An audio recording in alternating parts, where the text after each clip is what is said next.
सक्टासुर का उद्धार। इसी प्रसंग पर सुखदेव जी पूछते हैं, कहते हैं कि हे परीक्षित, भगवान के को वध करने के लिए, उनको मार देने के लिए जब कंस के दरबार में पुनः जो है राक्षसों में चर्चा होता है, तो एक सक्टासुर नाम का राक्षस था। उसने कहा कि हे राजन, आप मुझे आदेश दें, मैं उस बालक को वध कर दूंगा। कंस कहता है कि सक्टासुर, तुम कैसे वध करोगे? तुम मुझे उपाय बताओ।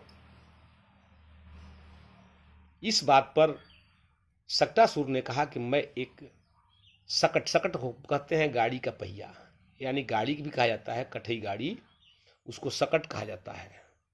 तो मैं सकट का रूप बना करके चला जाऊंगा और वह जो है उसी के जो है बालक के ऊपर गिर जाऊंगा और वह बालक दब के मर जाएगा। कंस कहे, वाह, बहुत अच्छी बात है, जाओ यह कार्य करके तुम निश्चित है जो है तुम मेरे कार्य कर सकते हो। शाबाशी दिया और कंस के शाबाशी के बाद जो है सक्टासुर चल दिया। तुरंत जो है परीक्षित जी कहते हैं, हे द्विश्रेष्ठ, क्या सक्टासुर भगवान को वध करने में सामर्थ्य होगा? सुखदेव जी कहते हैं, हे राजन, भगवान तो मायापति हैं, सारा ब्रह्मांड तो उन्हीं में समाया हुआ है, यह सक्टासुर कैसे उनको वध करेगा? सक्टासुर जाता है और भगवान जो है खेल रहे हैं और अब भगवान खेल रहे हैं, हर जगह जो है बहुत लोग आ रहे हैं और जा रहे हैं, किसी को कोई चिंता नहीं है, इसलिए कि भगवान के सामने माया क्या, भगवान तो अब सक्टासुर जा रहा है तो भगवान कहें कि तुम मेरे पास आओ, स्वागत है, तुम मुझसे मिलने तो आ रहे हो, कम से कम मुझे बैर भाव से भी तो तुम मेरी भक्ति करते हो। तुरंत भगवान जो है जब सक्टासुर जाता है तो सक्टासुर जो है एकाएक जो है भगवान श्री कृष्णचंद्र के सजदेह पर गिरना चाहता है, लेकिन तब तक भगवान जो है बाल रूप में पालना में खेल रहे हैं और भगवान जो है अब माता जसोदा जो है नंद खिला करके और बालक को दूध पिला करके और एक पालने में सुला रही हैं और भगवान जो है अब सो रहे हैं। माता ही जान गई कि जो है मेरा लल्ला सो गया है, तो अब जो है थोड़ा मैं भी विश्राम कर लूँ, विश्राम के वास्ते और गृह कार्य की वजह से जब वो जाती हैं तब तक जो है सक्टासुर पहुंच जाता है और सकट का पहिया या रथ का पहिया बन के और वह जो है भगवान के शरीर पर गिरने ही वाला है, तब तक भगवान उसे लात से मारते हैं।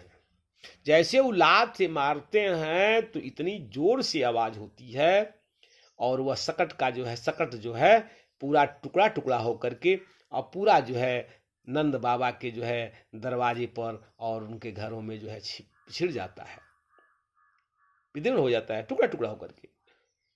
और जब तेज जो है इतना आवाज होता है सकट के जो है पहिया का टूटने से, जैसे आज जो है परमाणु बम का भी आवाज, उतना आवाज नहीं होगा जितना जो है सक्टासुर के भगवान जब मारे हैं तो आवाज हुआ है। पूरा धरती कांप उठी, वो कोई साधारण दैत्य नहीं था, उसके मारने के बाद पूरा धरती कांप उठी और वह गिरकर टुकड़ा टुकड़ा होता है। यह दरबार कंस के दरबार तक आवाज आता है, यह मथुरा तक आवाज जाता है, इतना तेज आवाज होता है।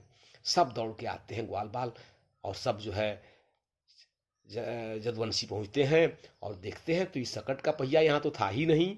नंद बाबा कहें कि सकट का पहिया कहाँ से आ गया? तुरंत नंद बाबा जो है मन में विचार करते हैं, यह निश्चित है सक्टासुर दैत्य का कार्य है और जो है यह बचना ने इतना कैसा कार्य कर दिया। अब जो है गोकुल के सब लोग कहते हैं कि यह पालनहार है, यह कोई साधारण बालक नहीं है, यह बालक साक्षात भगवान है। बस हो गया काम। अब बताइए, जब छोटे बच्चे को माता ही समझ जाए कि भाई, और लोग समझ जाए कि पालनहार है, भगवान जब हंस देते थे जब भगवान हंस देते थे तो सब लोग कहते थे नहीं नहीं, पालनहार नहीं है, ये तो मेरे कन्हा है, यह नंद बाबा का और यशोदा का जो है कान्हा है। सब खुशी से जो है अब पुनः इस बात को मानते थे कि यह कान्हा है। सुखदेव जी से पूछते हैं कि हे द्विश्रेष्ठ, ये बताइए क्या वहां के सब लोग यही जाने कि यह भगवान नहीं है? तुरंत वहां बोलते हैं कि नहीं, सब लोग नहीं जाने, सब लोग जाने, लेकिन भगवान का जो है मोहिनी मंद मंद मुस्कान जो है, चितवन जो है, सबको भ्रमित कर देता, थक देता था। और यहाँ तक कि वहाँ स्वयं जो है संत जो है जतिरति को का भी जो है भगवान के सामने कोई कुछ चलने वाला नहीं था। भगवान के एक मंद मुस्कान जो है सबके जो है मति को भ्रम कर देता है। अब जो है कंस के दरबार में पूरा खलबली मच जाता है।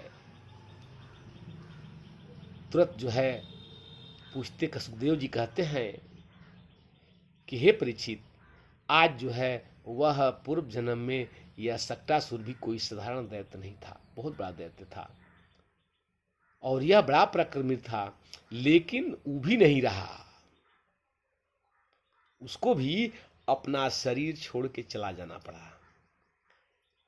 तो हे परीक्षित, फिर भी आप जो है इतने मोहित क्यों हो रहे हैं?